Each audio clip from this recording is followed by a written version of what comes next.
ముఖ్యమంత్రి అధికారిక కార్యక్రమంలో పాల్గొంటే ఇదే జోగు రామన్న ఉర్ఫ్ Jogu Rafiquddin Bharatiya Janata party MLA MP Congress పార్టీకి వత్తాసు పలుకుతున్నదని మాట్లాడిండు. మేము అధికారిక కార్యక్రమంలో పాల్గొంటేనే అంత మాట్లాడిండు. ఈరోజు నీ టీఆర్ఎస్ పార్టీ కౌన్సిలర్లని ఎన్ని కోట్ల రూపాయలకు అమ్ముకున్నావు? కాంగ్రెస్ పార్టీ మంత్రుల ఇళ్లలో ఎట్లా నువ్వు సమావేశాలు పెట్టుకున్నావు? కాంగ్రెస్ పార్టీ ఆడించిందే ఆటగా ఎంఐఎం పార్టీకి ఎట్లను తలొగ్గి ఎంఐఎం పార్టీకి జీవుజురని ఆదిలాబాద్ ప్రజల మనోభావాలకు విరుద్ధంగా ఈరోజు టీఆర్ఎస్ పార్టీ ఆదిలాబాద్ మున్సిపాలిటీలో వ్యవహారం చేసింది. ఈ రాష్ట్ర మాజీ ముఖ్యమంత్రి కేసీఆర్ గారికి,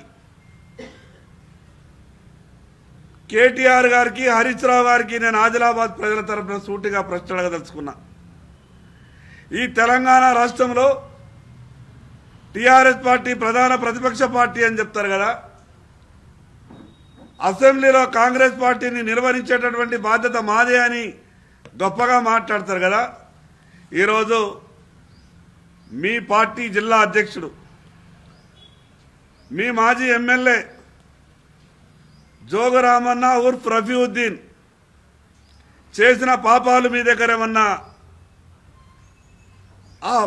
చేసిన పాపాలని కప్పిపుచ్చుకోవడానికా, లేదా దేన్ని ఉద్దేశించి ఈరోజు కాంగ్రెస్ పార్టీకి ఆదిలాబాద్ను తాకట్టు పెట్టిండో ఈరోజు టీఆర్ఎస్ పార్టీ జవాబు చెప్పాలా.